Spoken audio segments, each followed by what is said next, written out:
Hello friends, कैसे हैं आप। आई होप सो कि आप बिल्कुल ठीक होंगे और मैं भी बिल्कुल ठीक हूँ और भगवान से दुआ करती हूँ कि आप सब बिल्कुल अच्छे रहें और कोरोना से बचे रहें और सर्दी से भी बचे रहें, अपना ख्याल रखें। तो वीडियो की तरफ चलते हैं फ्रेंड्स। और वीडियो है आज मेरे दोस्त की फरमाइश पर। तो उनकी फरमाइश थी कि मैडम एक ऐसी वीडियो बनाइए जिसमें घरेलू खर्चे के बारे में बताया जाए और कम पैसे में कैसे महिलाएं अपना घर चलाएं। तो मैं वीडियो बना रही हूं इसी बेस पर और ये सब मेरी नॉलेज की वीडियो है जो कि मैंने अपनी नॉलेज से बनाई है। तो मैंने भी ये सब सीखा, उसके बाद ही मैं अपने घर को मेंटेन कर पाई। तो मैं चाहती हूँ मेरी तरह आप लोग भी, मेरी फ्रेंड्स भी अपने घर को मेंटेन कर पाएं, उसी तरीके से आते हैं वीडियो। फ्रेंड्स, सबसे पहले अपने खर्चों को मेंटेन करने के लिए अपने घर में जितने भी खर्चे होते हैं, जो भी चीजें आप लाते हैं, उसकी लिस्ट बना के रखनी चाहिए। ये सबसे मस्ट, सबसे इम्पोर्टेंट काम है। तभी हम अपने घर को सही तरीके से चला सकते हैं और अपने फालतू के खर्चों पर कंट्रोल करें। किसी की नकल ना करें, किसी के कहने पर ना चलें, अपने घर को अपने मुताबिक चलाएं। एक लिस्ट ऐसी बनाइए कि आपको रसोई का कौन सा सामान है, वॉशरूम का कौन सा सामान है, मंदिर का कौन सा सामान है, उन सब चीजों की अलग अलग एक लिस्ट बना लीजिए। पढ़ने वाले बच्चे हैं तो उनका क्या क्या खर्चा हर मंथ है, फीस वगैरह का। और अगर आपने केबल, पेट्रोल या फिर गाड़ी नहीं है तो जाने आने का किराया, वो सब लगा के आपका मंथली में कितना खर्चा होता है, वो सब हमें जानना बहुत जरूरी होता है। हम सबसे पहली बात हो गई लिस्ट। लिस्ट तैयार करें किचन की। किचन में 3,000 रुपए का हमारा खर्चा आ गया। सेकंड बात, देखिए अगर हमारे घर में 10,000 रुपए सैलरी आ रही है, टोटल लगा लो हमने 10,000 रुपए हमारे घर में आ रहे हैं, उसमें से आंखें बंद करके 2,000 रुपए आपको साइड रखने हैं। 2,000 रुपए आपको एकदम साइड रखने हैं, क्योंकि देखिए 2,000 में से 1,000 की आप बैंक में आरडी खुलवाइए। ऐसे आपको छेड़ना नहीं है बिल्कुल भी, और ये हर बंदे को करना चाहिए। जब मेरे बच्चे छोटे थे मैंने 50 रुपए से आरडी खुलवाई थी, समझ सकते हैं आप, उस टाइम 90 में, सन 90 में। और उसी को जोड़ जोड़ के मैंने बहुत कुछ किया। फिर मैंने दूसरी डलवाई, फिर मैंने तीसरी डलवाई।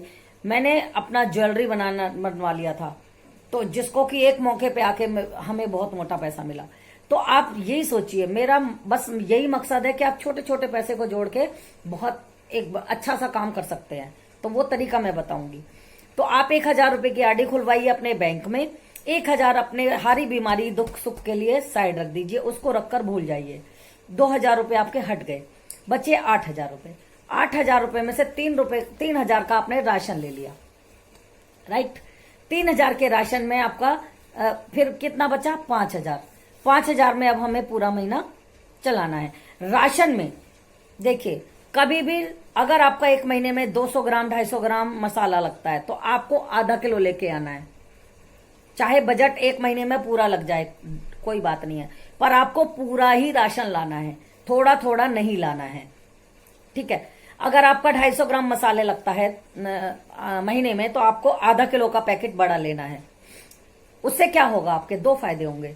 एक तो हर महीने सामान लेने नहीं जाना, दूसरा आपको पैसे भी बचेंगे उस सामान के, तीसरा वो 2 महीने का सामान जब लाओगे ना आप आधा किलो, वो 3 महीने चलेगा आपका। ये गारंटी है मेरी, ये 3 महीने चलता है। 2 महीने का सामान लाते हैं तो हम 3 महीने चलेगा, हम 2 महीने का ही लेके चलते हैं बजट। तो आप सामान लाइए डबल। अब तक लाते थे थोड़ा थोड़ा, अब मत लाइए, एक बार में पूरा सामान स्टोर कर लीजिए। आपका महीने में 5 किलो चावल लगता है, 10 किलो चावल लगता है, आप 10 किलो का कट्टा उठाइए। आटा आपको 20 किलो लगता है तो 20 किलो के हिसाब से पैसे अलग रख दीजिए, क्योंकि आटा इकट्ठा तो नहीं लाओगे, 10-10 किलो ही लाओगे, 2 बार लाना है, किससे मांगोगे? अपने पास ही रखना है, इसलिए उसको अलग रख दीजिए। तो मेरा कहने का मतलब है, नमक एक थैली लगता है, 2 लेकर आइए। इस तरीके से आप जब काम करेंगे तो आपका बजट बिल्कुल नहीं हिलेगा। ये मैं दावे से कह सकती हूं, मैंने अपने घर को चलाया है शुरुआत से। उसके बाद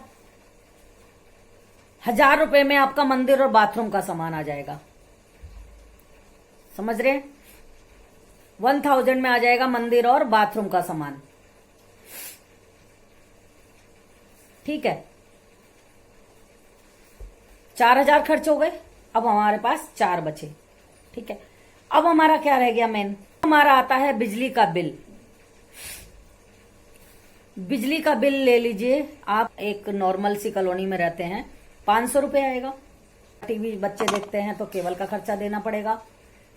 ठीक है, अगर कोई बच्चा पढ़ रहा है घर में, उसकी फीस देनी पड़ेगी। 1000 रुपये हम बिल और फीस रख देते हैं, हमारे 5000 रुपये खत्म। ठीक है, अब हमारे पास कितने बचे, 3000 रुपये। दूध और सब्जी इस राशन से अलग होता है। ठीक है, तो कम से कम 1000 रुपये की सब्जी लग जाएगी, 1000 रुपये का दूध भी लग जाएगा। तो हमारे पास क्या बचा, ओनली 1000 रुपीज कहीं ना कहीं हमारा अप डाउन में लग जाएगा। वो 1000 रुपये हमें अपने पास समेट के रखना है। ठीक है, क्योंकि कुछ ना कुछ छोटा मोटा हारी बीमारी चलती रहती है। और वो 2000 तो हटा ही, भूल जाइए कि 2000 आपके पास था। 1000 बैंक में डाल दिया, 1000 आपका एक्स्ट्रा हारी बीमारी का रखा है, उसको भूल जाइए। 8000 का खर्चा आपका ये है, 1000 फिर भी आपके हाथ में है, सब्जी दूध लाने के बाद भी है। तो गाइस, मेरा कहने का मतलब ये है कि आप जो है ना, सबसे पहले बैंक में अकाउंट जरूर खुलवाइए अपना, जिसमें 1000 रुपये महीने की आप किस्त डालते रहिए, वो आपका पैसा जुड़ता रहेगा। ठीक है, कमेटियों में पैसा बिल्कुल मत डालिए, वो फ्रॉड होती हैं। अगर आप पैसा जोड़ना चाहते हैं, 1 रुपया एक गुल्लक में डालिए, अगले दिन 2 डालिए, महीने के लास्ट में देखना कि आपके बॉक्स में कितना पैसा है। आप यकीन नहीं करेंगे कि उसमें कितना पैसा होगा।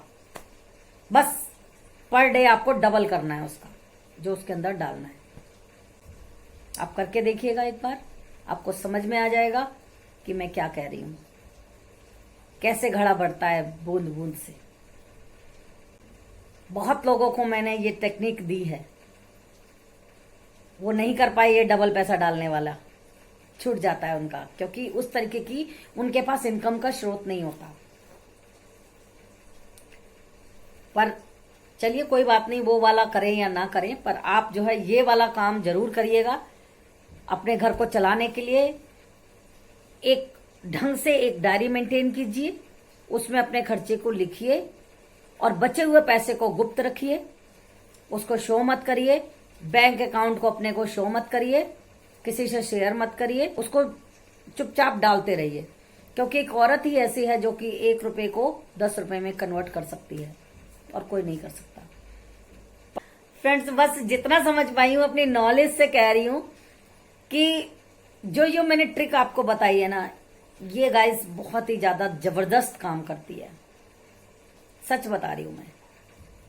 ये छोटा छोटा सामान लाना छोड़ दीजिए आप, और जो भी सामान लेकर आते हैं इकट्ठा थोक की दुकान से लाइए। ब्रांड का लेकर मत आइए, पैकेट का लेकर मत आइए, थोक की दुकान से लाइए। बढ़िया सामान मिलेगा, बिना पॉलिश का सामान मिलेगा और सस्ता सामान मिलेगा इकट्ठा, और कितनी सारी मतलब प्रॉब्लम्स आपकी सॉल्व हो जाएंगी। अगले महीने आपको सामान नहीं लाना पड़ेगा। जब आप इकट्ठा ले आएंगे तो अगले महीने सामान नहीं लाना पड़ेगा। तो अगले महीने में कितने पे और ज्यादा पैसे बचेंगे? 3000 रसोई के सामान के भी बचेंगे, 1000 बाथरूम के सामान के भी बचेंगे, 1000 मंदिर के सामान के भी बचेंगे, 5000 बच गए। राइट? केवल और फीस तो जाएगी, किराया भी जाएगा, ऊपरी सामान तो ये तो खर्चा हो गई, तो 5 खर्च हुए तो 5 तो बचे। 5 जो बच गए हैं वो आपकी बचत है। और इस तरीके से फ्रेंड्स 5000 को अगर आप 6 महीने भी बचा लेते हैं, साल में 12 महीने होते हैं और 1 महीने आप ला रहे हैं, 1 महीने नहीं ला रहे हैं, तो 6 महीने की बचत हो गई। 6 महीने में 5-5 अगर अपने बचाए तो कितने बच गए? 6 पंजे 30, 30,000 रुपए आपके बच गए। अगर आपने 30,000 जोड़ने पर 10,000 का कुछ भी सामान ले लिया या कोई भी चीज आपने इन्वेस्ट कर ली या खर्चा कर लिए, घूम लिए, खा लिए, पी लिए, 10,000 भी खर्चा कर लिया आपने एक्स्ट्रा में, तो आपके पास 20,000 फिर भी बचेंगे। और बैंक का वो अलग है, सोचिएगा जरूर। ये बात मेरी याद रख लेना फ्रेंड्स, आप 100% बचेंगे, क्योंकि एक महीने आप सामान ला रहे हैं और एक महीने नहीं ला रहे हैं। एक बार आपने पूरा बजट लगा दिया है और अगले महीने में आपको आधा बजट उसका बच गया, वो आपकी सेविंग हो गई। उससे अगले महीने में जैसे ही तनख्वाह आएगी, आपको पूरा सामान भरना है, थोड़ा थोड़ा नहीं, पूरा सामान टोटल। आज से आप तय कर लीजिए, कसम खा लीजिए कि आपको थोड़ा थोड़ा सामान नहीं लेना, आपको पूरा बल्कि ज्यादा डबल सामान लेना है। चाहे आप 2 जने हैं, चाहे 3 जने हैं, चाहे 5 जने हैं खाने वाले, आपको सामान डबल ही लेना है। आप लेकर देखिए, मान जाएंगे आप मुझको।